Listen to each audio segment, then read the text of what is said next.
Hello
everyone, can someone confirm if I am audible?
Let's wait for a couple of more minutes, then we will start the session.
Okay, I think we can start today's session. So, good evening, everyone. My name is Arpit Bal. I am a PhD scholar at Department of Electrical Engineering, IIT Bombay, and this is our 12th live session for the course Digital IC Design.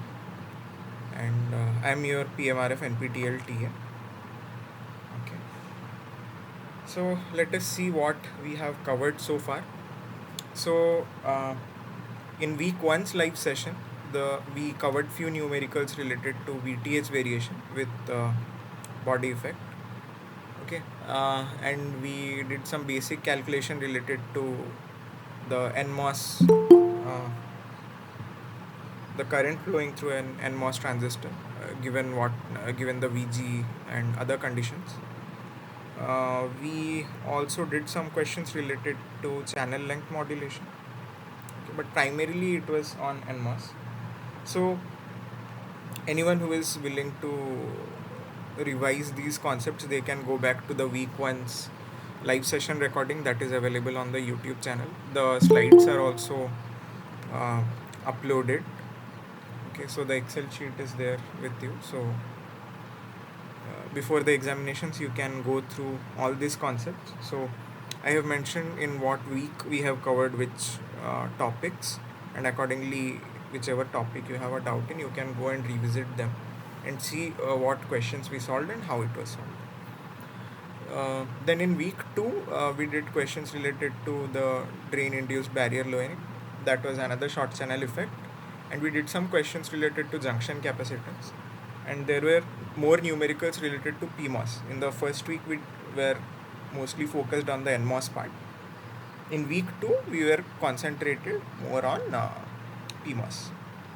In week three, we did questions related to the trip point of an inverter. Okay, and we did some questions related to VIH and VIL and calculating the output voltage of a given configuration. Week 4 was Elmo delay and calculation related to noise margin. Week 5 was related to power delay, and one question was based on process variation. Week 6 was related to electrical efforts and like drawing the CMOS schematic. So week 6 was quite important from the point of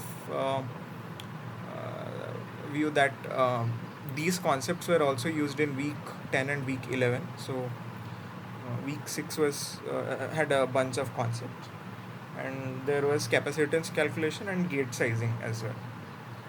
In week 7, it was path delay calculation. Again, the week 7 content dependent on the week 6 content. Okay.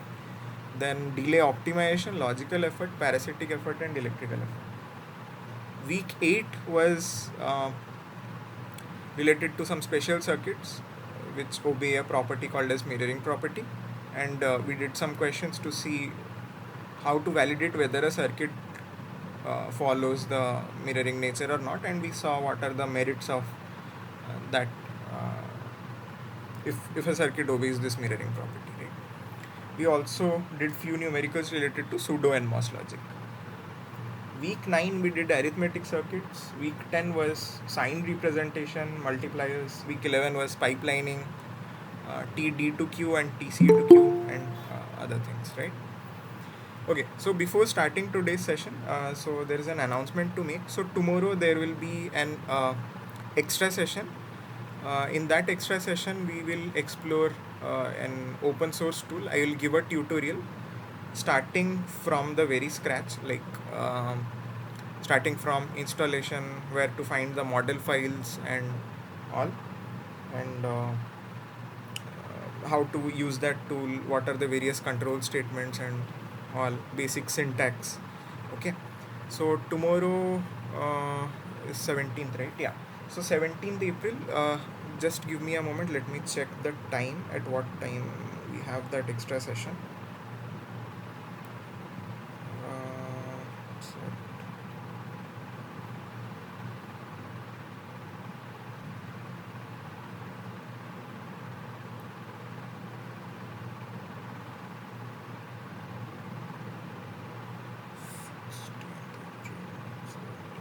yeah, so tomorrow from 6 p.m. to 8 p.m. we have that extra session in which I'll cover that tutorial on open source tool.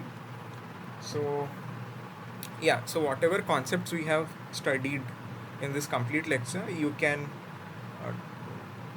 try experimenting with that tool to see like how things vary. You can do experiments on transistor sizing and stuffs. Okay, so tomorrow we will have that session. So anyone who is interested, please feel free to join. Okay, so let us start today's session. So in today's session, what we are going to cover is few questions related to flip-flop based systems, min delay time and max delay time things. Okay, and then one question related to time borrowing. Okay. So majorly those are the concepts that were covered in week 12. Okay, so let me start with a brief summary of the basics that will be helpful for solving your solving the problems. Okay, so let me start with the flip-flop based system. Okay, can someone confirm if my slides are visible? Yes, sir. Okay, thanks. Okay, so let's say that this is a flip-flop, this is a combinational logic, and this is another flip-flop. Okay, so whenever we are considering any sequential circuit, okay, so always focus on the term sequence, right? It means there is a particular order in which the data is being received and no data should be missed. Okay, and that is our objective, right? So the same thing we need to ensure while designing any form of sequential circuit. Okay, and from there itself we have this setup time, hold time, those concepts coming up, right? Okay, so let us say we have a flip-flop, we have a combinational circuit, and then we have another flip-flop. Okay, we have a launch flop and a capture flop. Let me call this terminal as D1. The output of flip-flop 1 is Q1, the input of flip-flop 2 is D2, and the output is Q2. Okay,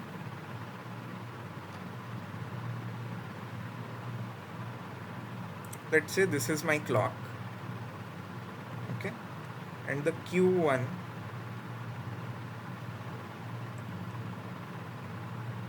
it looks something, let's say, like this. Okay, and the D2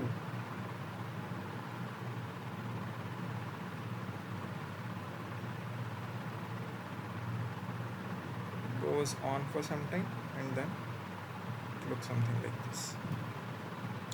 Okay, and this is my clock. So can someone tell me what is this called as?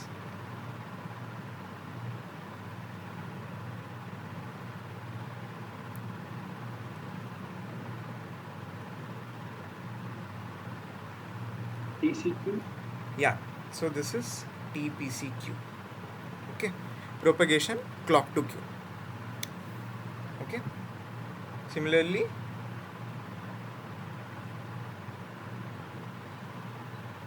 this is okay. So when I say from Q1 to D, so I'm talking about this region, right? So this basically accounts your propagation delay. So that is TPD. Okay, and the clock is not ideal always. Okay, so it has something called as, okay, let me add the students.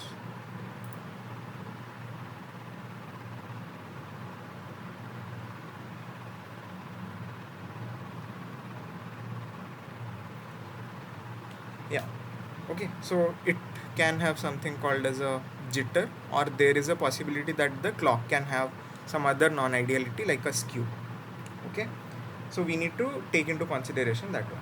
So for this complete system to function properly, okay, so from this point to this point, this is the complete T clock.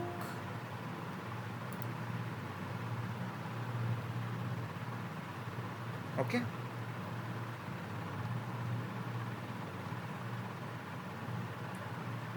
and so it needs to be stable before some time. The data that has to be sampled, it needs to be stable before some time, and that is called as your T setup. Okay, and taking into account the skew part, this is the T skew. So to faithfully capture the incoming data, the condition that a flip-flop based system should satisfy is TPD should be less than equal to TCLK minus TPCQ plus T setup plus T skew. Okay, so if this condition is satisfied, then it means you can say that your system is going to function properly. Okay, and from this TPD thing, from this T clock thing, let's say everything is given to you, you know TPCQ, you know T setup, T skew, and TPD. You can figure out what is the maximum frequency at which you can operate, okay, without disturbing the performance of the system. Okay, so this was about a flip-flop based system. Now coming to a latch based system.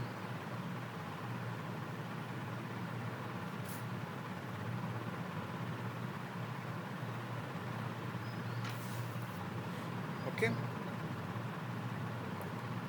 so let's say you have, this one is L1, then there is a combinational block C, then there is L2, then there is a combinational block C, then there is, let's say, L3, okay, and this is Q3. Let's call this phi 3, this is phi 2, this is phi 1, the incoming is D1, output is Q1, this is D2, output is Q2. Okay, similarly this is D3, output is Q3. Okay, let the clocks be something like this. This is phi 1, this is phi 2, and phi 2 looks something like this. Okay, and then there is the non-ideality of clock. I'm marking as some shading. Okay, so my D1, let's say before this edge arrival it was some value,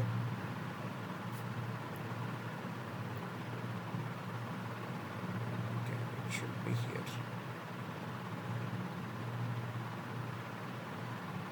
Okay, then the Q1 will be something like this, and after D1 is captured, then after some time it will be this one. Then D2 after certain period of time, okay, and so on, it will continue till the last phase. Okay, so now this thing is my TP DQ1.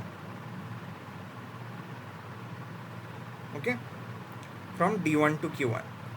Then from Q1 to D2, that is my propagation delay, right? TP, let's say D1.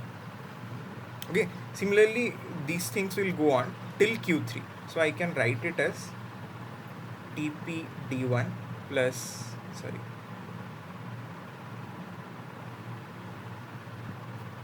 TP DQ1 plus TP D1 plus TP DQ2 plus TP D2.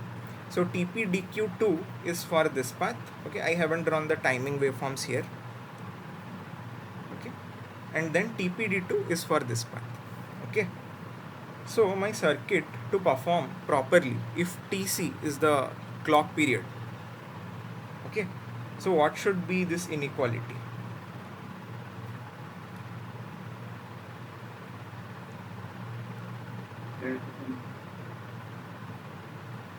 Okay, let me give you a hint. So we always decide the maximum clock frequency, right? So the T clock should have a minimum value. So should it be greater than, should T clock be greater than the right hand side or less than the right hand side? Sorry, can you be a bit louder? Yeah, correct. So it should be greater than or equal to the right hand side. Only in that condition the circuit can be ensured that it functions properly. Okay, now just let me yeah, can you be a bit louder? Actually your voice is TPDQ3. TPDQ3. Yeah, so wait, did I miss TPDQ3?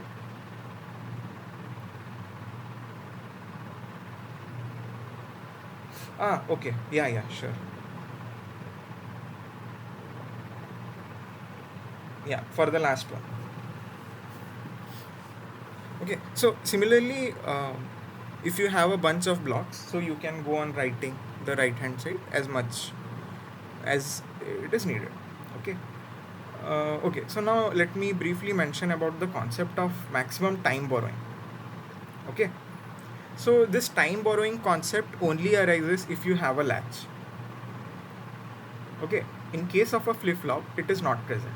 So when I say that I'm going to borrow some time, okay, ideally I would have said that, let's say if I'm operating from positive edge to positive edge, okay, it means when my first positive edge arrives, before the arrival of the second positive edge, the entire data transfer thing should be completed.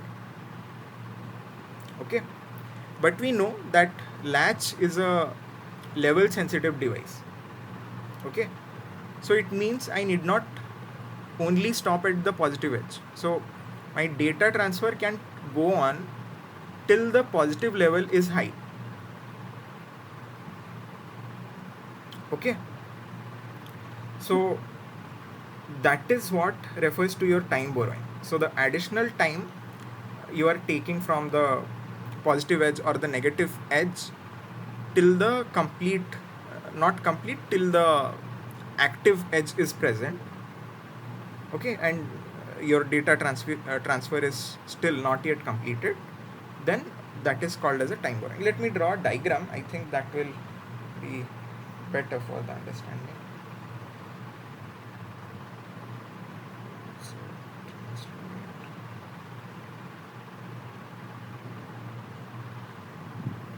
okay.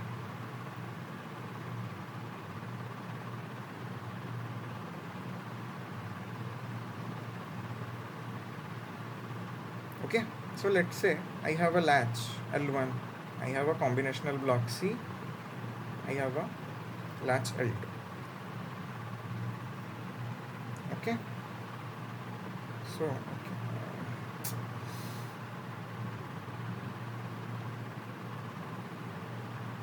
Just ignore this one. So this is my phi 1, this is my phi 2.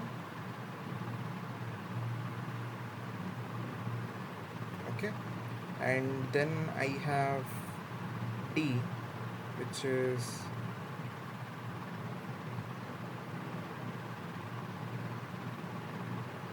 some value.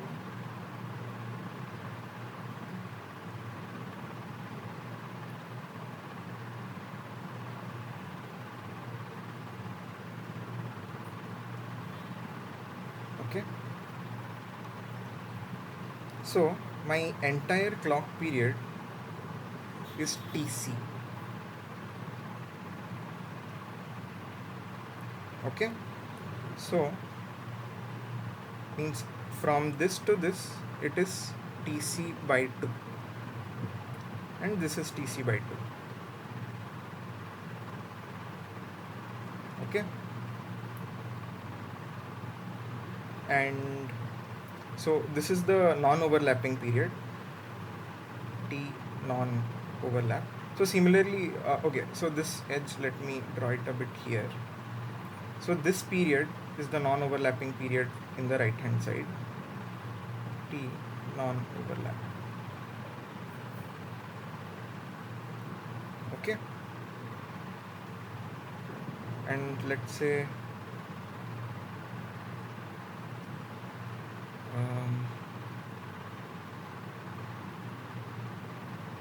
from here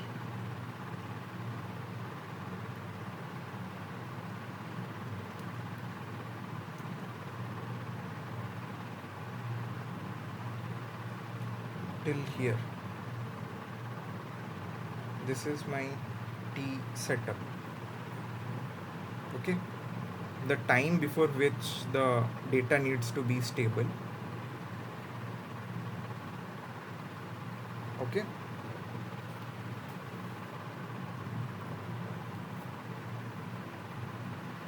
so from this point till this point, this is my T borrow. Okay, the reason is, so this data, let me call it as A. Okay, this data should be available at this point, should have been, but it is available more towards the right. But that is also fine, because this is a edge trigger, this is a level triggered device. Okay, so because it is active at that point, so it means A can be captured properly. So instead of capturing the A at this point, I am capturing at this point, and this relaxation thing is called as the T borrow.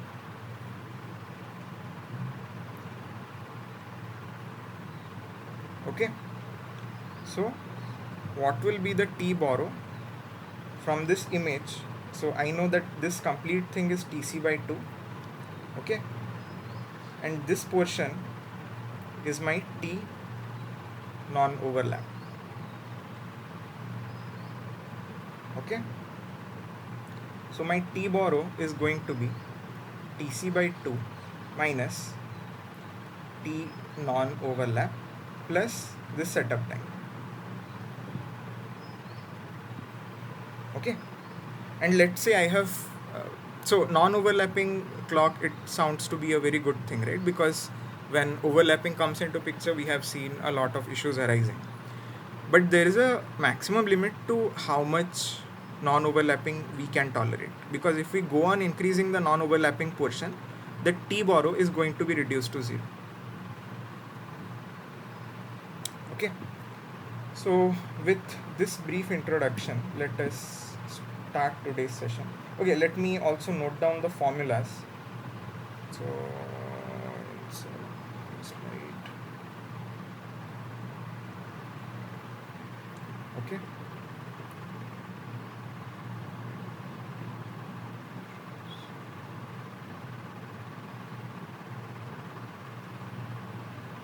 let's say this is for flop and this is for phase latch. Max, min, borrow. In flop there is no facility for borrow, okay, because flop is from edge to edge, so there is no possibility that it can have some additional time for the data to be captured, right? The max constraint will be TPD less than equal to TC minus TPCQ plus T setup plus T skew. Okay, so these formulas can be handy while solving the questions.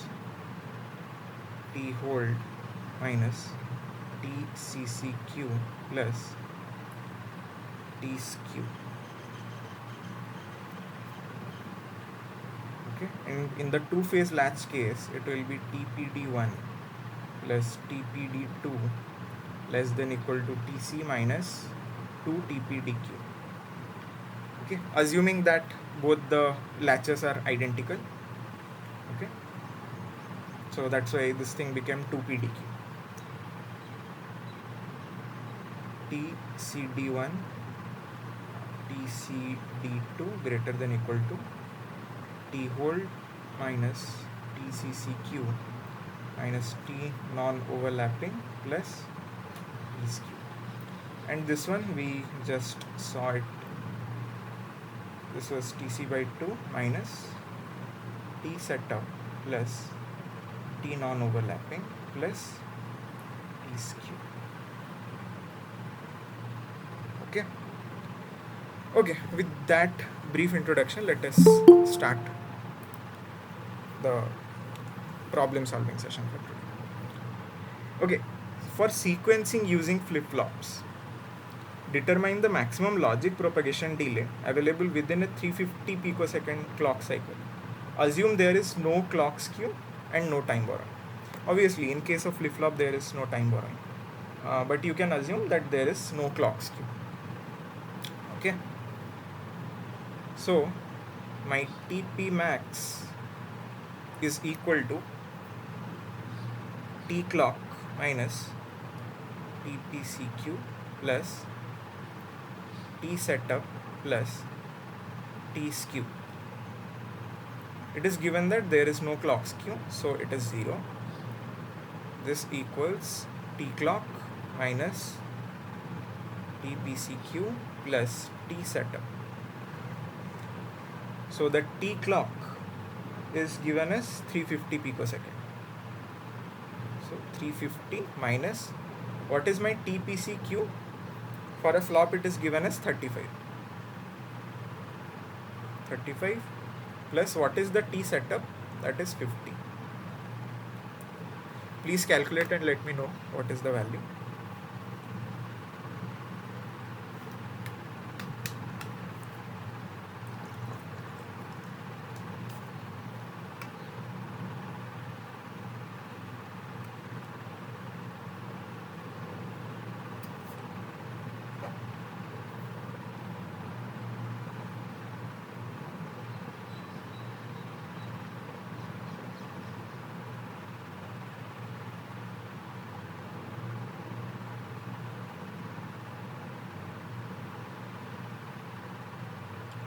$265, yeah.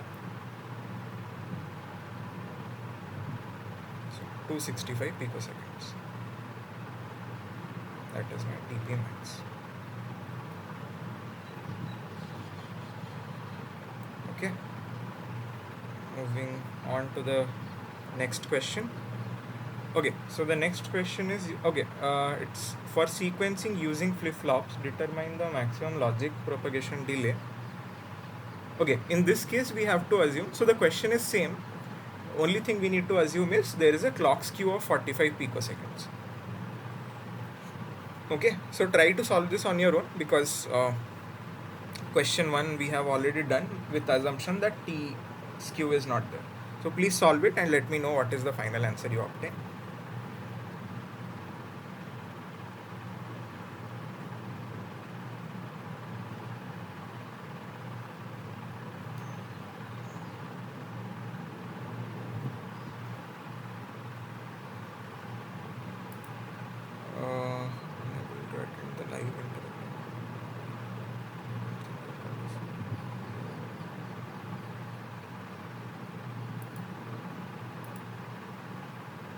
Hi Devu. I'm not sure what was discussed during the live interactive session with sir.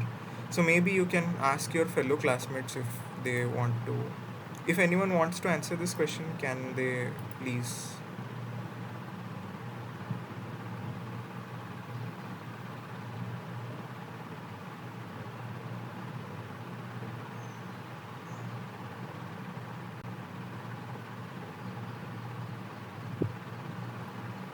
Okay, T setup was 50 plus the T skew that is given to us as 45.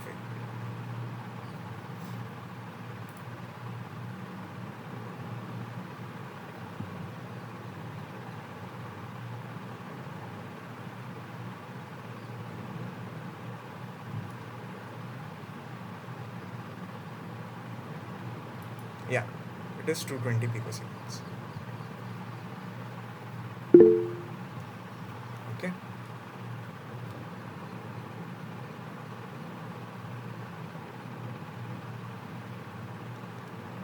Okay, now the question is for sequencing using latches.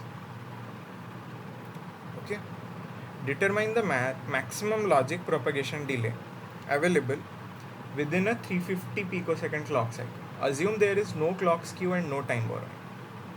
Okay, so actually clock skew. Okay, let's try to solve this question. So the TPD1 plus TPD2, okay, is equal to T minus TPDQ1 plus TPDQ2. Okay, so this formula I have already written it, this one. Okay, but in this case the assumption was that both TPDQ1 and TPDQ2 are same. We assumed that both the latches were identical. Even in this condition the latches will be identical. Okay, so what is our TPDQ for latch? It is 35. Okay, so that will be T minus 35 into 2 because it is identical. So we will have 350 minus 35 into 2.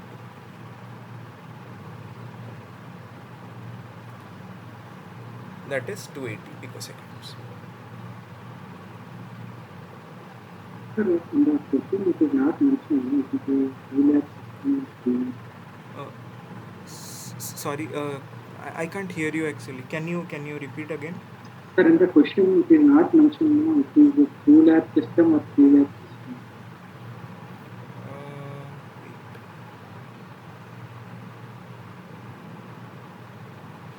Okay, so yeah, it should have been mentioned. So let me write it.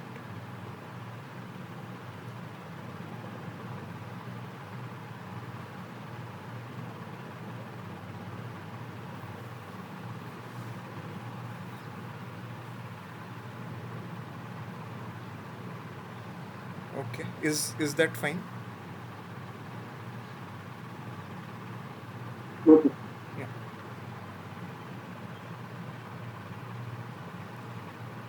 Okay, and not only two latch system, also it is identical. So let me also put that one.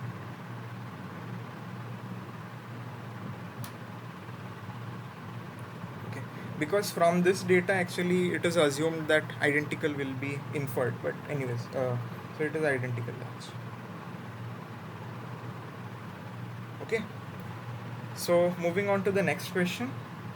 For sequencing using latches, determine the maximum logic propagation delay available within a 350 picosecond clock cycle.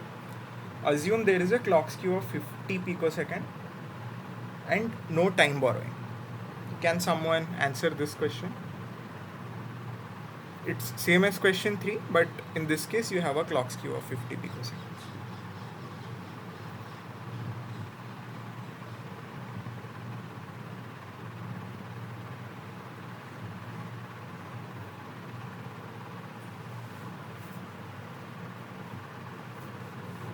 230. Okay. Um, why is it so? Means, can you tell me the formula?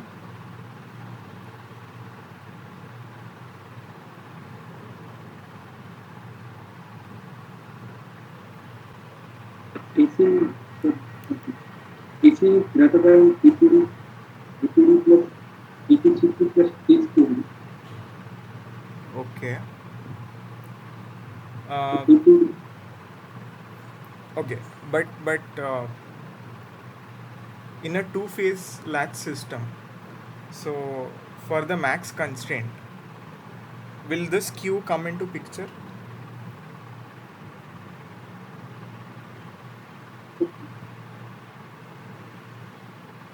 Right. The thing is, the monoaccess repeat. two-phase latch system is actually tolerant of skew when you are considering the max constraint. Okay.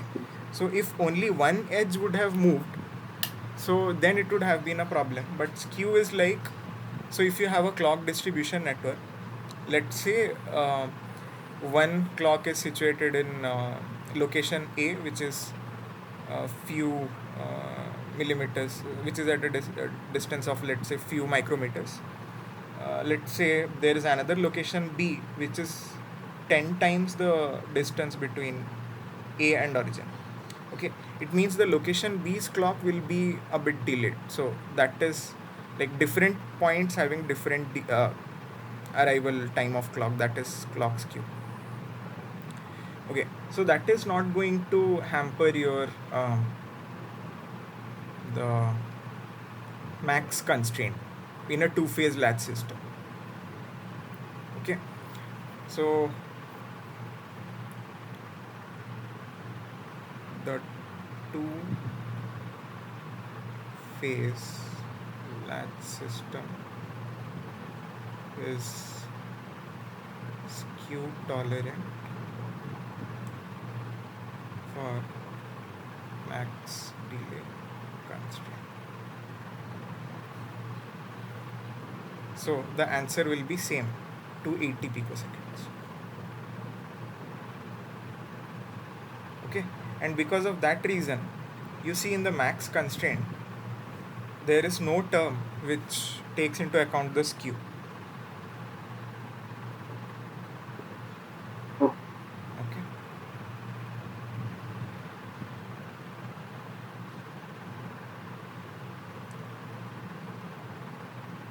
Okay, so moving on to the next question. Determine the, okay, the diagram is in next page. So determine the minimum clock period at which the circuit will operate correctly for each logic delay. Assume that latch delays are accounted for in the propagation delay deltas, that is the TCQ, T setup, TDQ equals to 0, and assume that the clock skew is 0. Okay.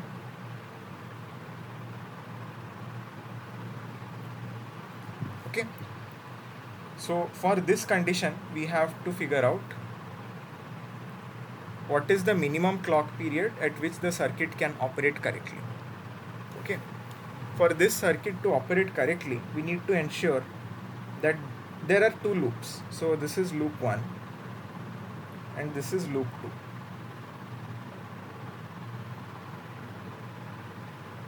2. Okay. So both these two loops should be stabilized. Only in that condition we can figure out what is the minimum clock period. Okay.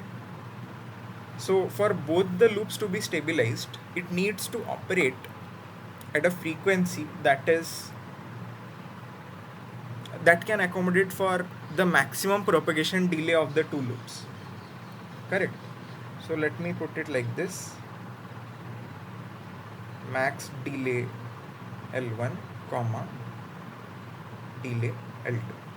Okay. So let's say the loop 1 takes some delay. Okay. And loop 2 takes some another delay. And let's assume that loop 2's delay is greater than loop 1. So if we operate the clock at a lower rate so that loop 2's delay is also taken into consideration, it means this entire circuit will function properly without any issue. right? Because the loop with the highest delay, that is our bottleneck. Okay, so I can write it like this: max delta 1 plus delta 2, comma delta 1 plus delta 2 plus delta 3 plus delta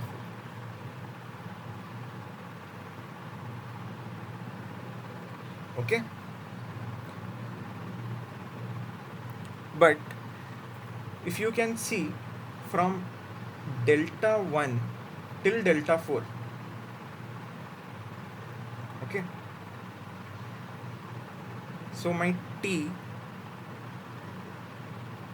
is from here to here. This is my t clock. But from delta 1 to delta 4, it becomes 2t clock. And because of that reason, I need to divide this by 2 so that I have both the variables in terms of t clock. Okay, so I have max delta 1 plus delta 2 is, so delta 1 is 150, delta 2 is 210, that is 360, comma delta 1 plus delta 2 plus delta 3 plus delta 4. Okay, that is 360 plus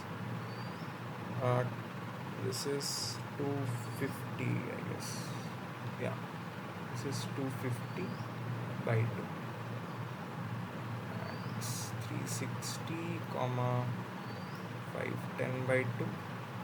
So this will be roughly somewhere around 255, I guess. So max 360 comma 255. So out of these two values, 360 is the maximum. So 360 is my answer.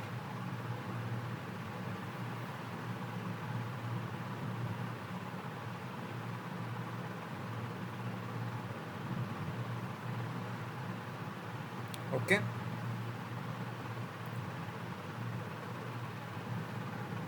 Okay. So in the next question, so we have, okay, so the value is only changed. So max delta 1 plus delta 2. So try to solve it and let me know the answer.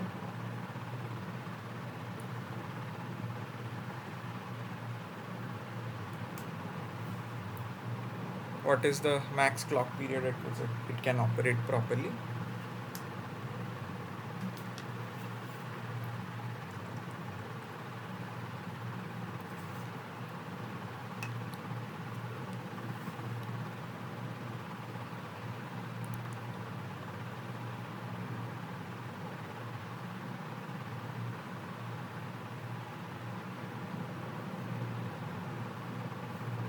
Yeah, correct.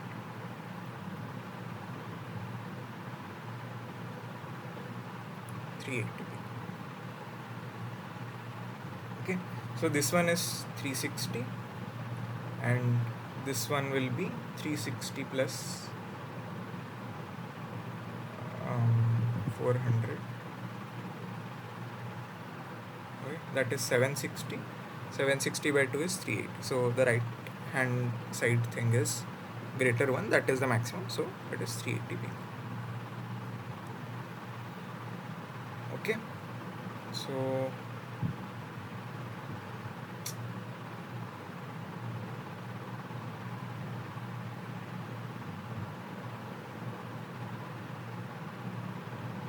just a minute. Okay, yeah. So moving on to the next question. Okay, in this question, so we are given a schematic. Okay, and so here we have flop based systems. So earlier it was the latches. Okay, but in this case we have a flop based system and we have a condition already given to you, and latch delays are accounted for in the propagation delay. Okay, what we need to figure out is the minimum clock period if clock skew is 0.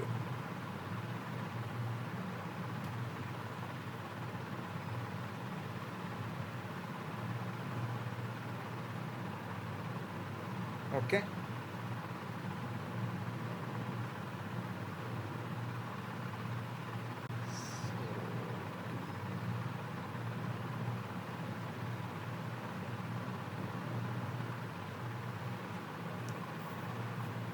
Okay, so in this condition also we need to ensure that we figure out what is the, so you can see that we have a flop here, A, B, C. So from A to B, okay, we need to figure out what is the delay. From B to C, we need to figure out what is the delay, okay, delay of the combinational path. And whichever combinational path has the maximum delay, okay, that will dictate the minimum clock period. Okay, so again our T will be equal to max of this one, that is delta 1 plus delta 2. So you need not bother about the T clock to Q and those things, because everything has been accounted for in the deltas. Okay, so max of delta 1 plus delta 2 and delta 3 plus delta 4. So what is the value? Please calculate and let me know.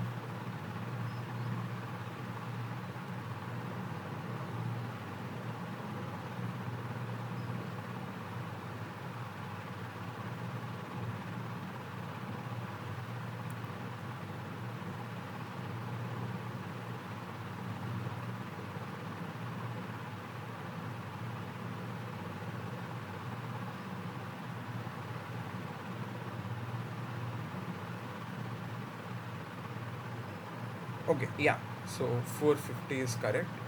So delta 1 plus delta 2 is your 450, delta 3 plus delta 4 is your 400, and max of that will be equal to 450. So if you operate this system at 450, okay, so you are not going to lose any data in that case.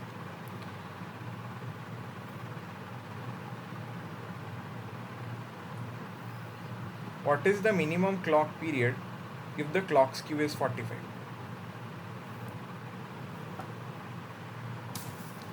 Can someone give it a try? Okay,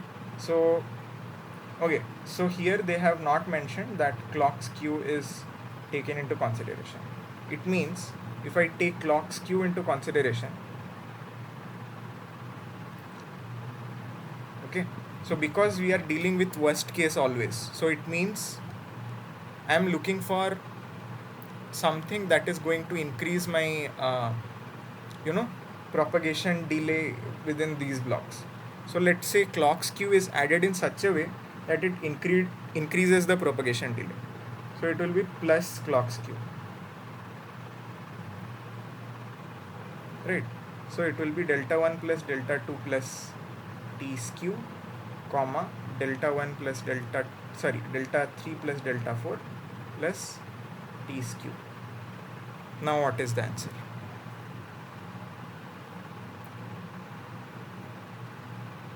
Yeah, okay, so that will be basically 450 plus 45, comma, 400 plus 45 max, that is 495.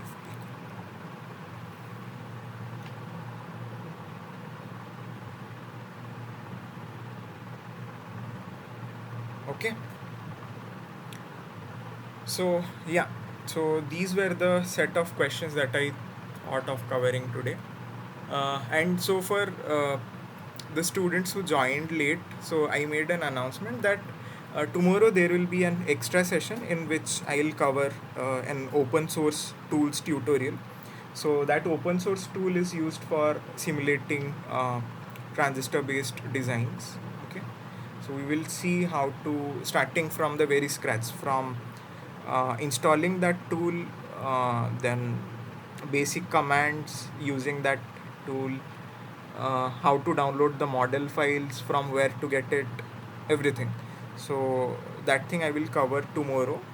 The session will start at 6, and yeah, so the session is from 6 to 8, the same link. Okay, So if anyone is interested, please join that session. So it will be helpful because not everyone will have access to the commercial tools. So open source tools are a very good option that is available. So you can use them anywhere and all. And this tool that we will be covering, uh, it, it does not need Linux, not necessarily a Linux based environment. So it can be used on a Windows machine as well. So it's a spice based simulator. So we'll see how to use that tomorrow. And so you can use that tool to let's say size your gates and like get a minimum rise and fall delay and something. Okay, so there are bunch of other things you can do with that tool. So okay, wait, there is a question: how TPD1 greater than TPD2 concepts to determine clock cycle? Sorry, clock cycle of flip flop means I didn't get it.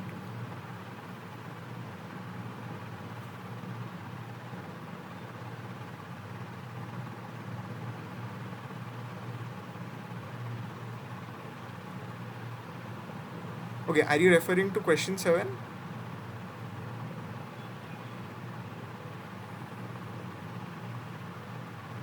No, sir. I am referring to the question of when TPD1 greater than TPD2 concept. Did we cover it today? No, assignment from one question is mentioning that condition TPD1 greater than TPD2, can you calculate the PC of the Okay, so if TPD1 is greater than TPD2,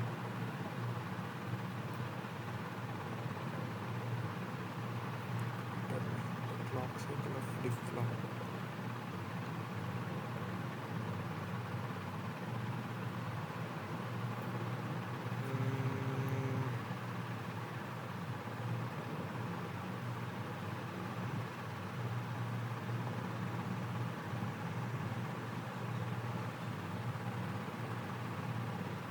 Okay, if TPD1 is greater than TPD2, it means I need to operate the clock.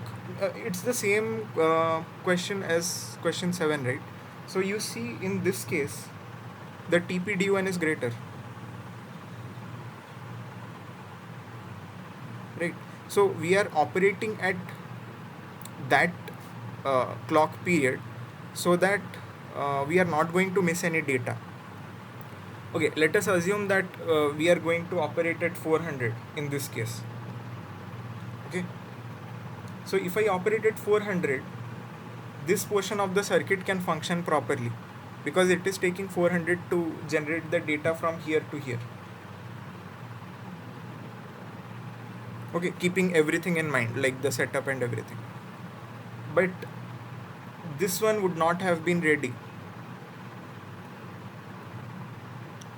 So ideally I will need to wait till 450 seconds, 450 picoseconds for the first block to give me the data, right?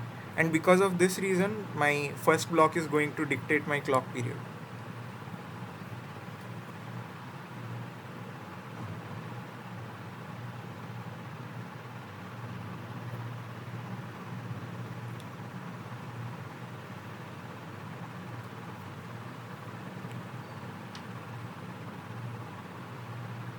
Okay. sir?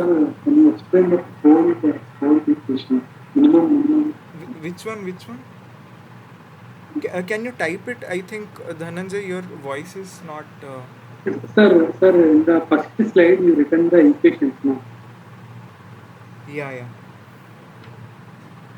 That second one, minimum time delay. Can you explain the equation? That Okay. minimum delay. Yeah, yeah. Delay Minimum delay. constraint.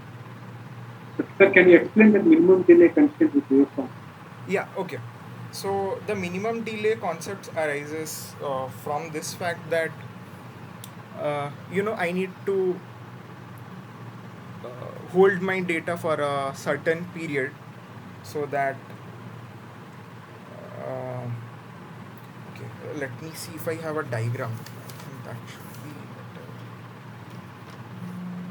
Do I have a diagram?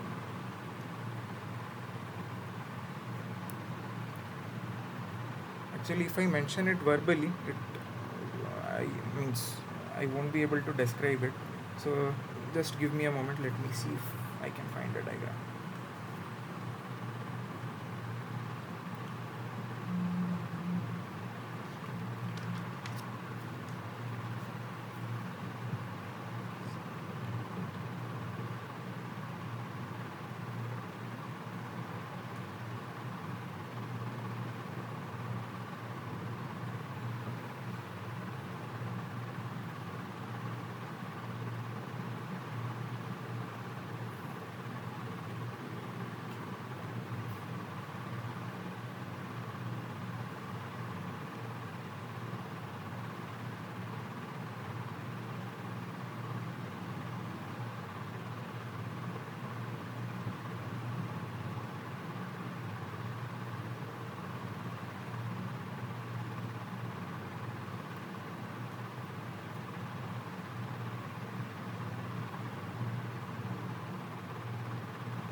Oh no, I don't have any diagram. Sir, I have small doubt in that. Yeah. Sir, actually, first of all, when we are sampling the data, Yeah. if my data arrives before the If your data arrival before the sampling, okay. that time we have to consider that contamination delay, no? PCCP plus Yes. PCC. Yes. Yeah. So now, uh, in that equation, that fold I didn't understand. That fold how they writing the P fold is less than or equal to PCD plus PCCP plus PCD. The P fold exact like that. Equal to meaning. Okay. So Means when my positive or negative which comes after that, I have to hold the data. yeah. Yeah. Correct. I have to hold the data. So how they are mentioning the time they hold. Okay. Okay. So try to think that let's say, so your objective is that the data should be held. Okay. Let's say there are two data that is coming. Okay. Let's say D1 and D2. Okay. And D1 has been already passed. Okay. And D2 is present. So you want to ensure that the D1 is sampled properly. Okay. And at the same time you also want to ensure that the D2 is also sampled properly. So the D1 needs to be okay, how to present it.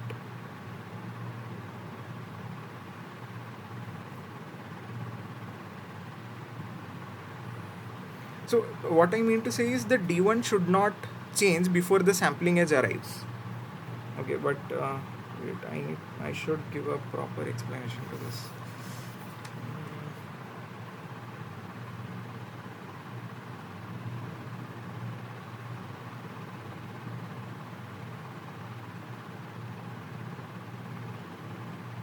Okay, so imagine there is a system. Okay, okay, so imagine that there is a system like this.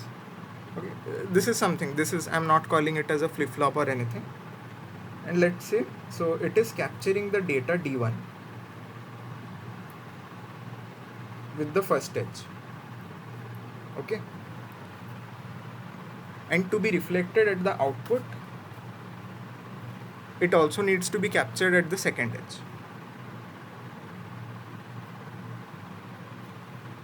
Okay, and now you assume that the moment when the second edge sampling happens, okay, it is very quick. And because of that reason, the moment D1 appears here,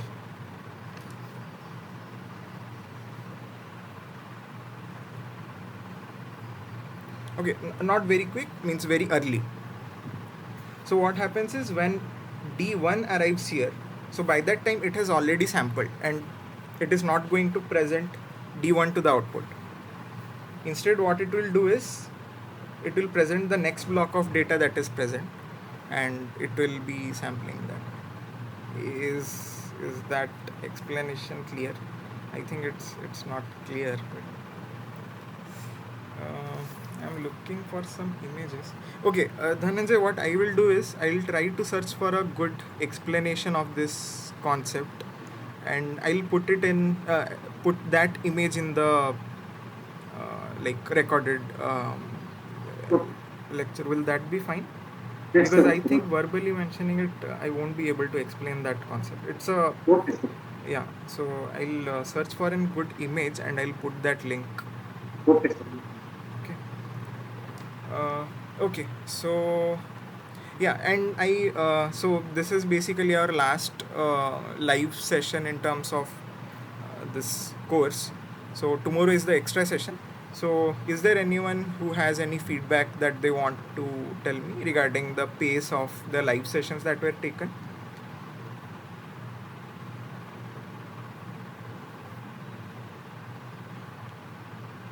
And if there is any feedback regarding how to improve it further, so they can let me know.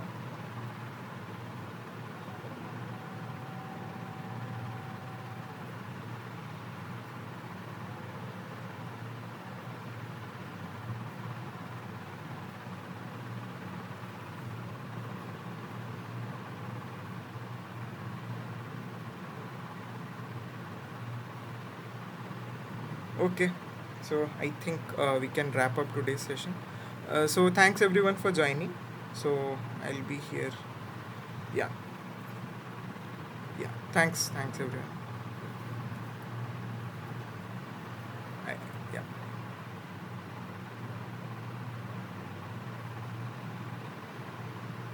thanks, and all the best for your exams.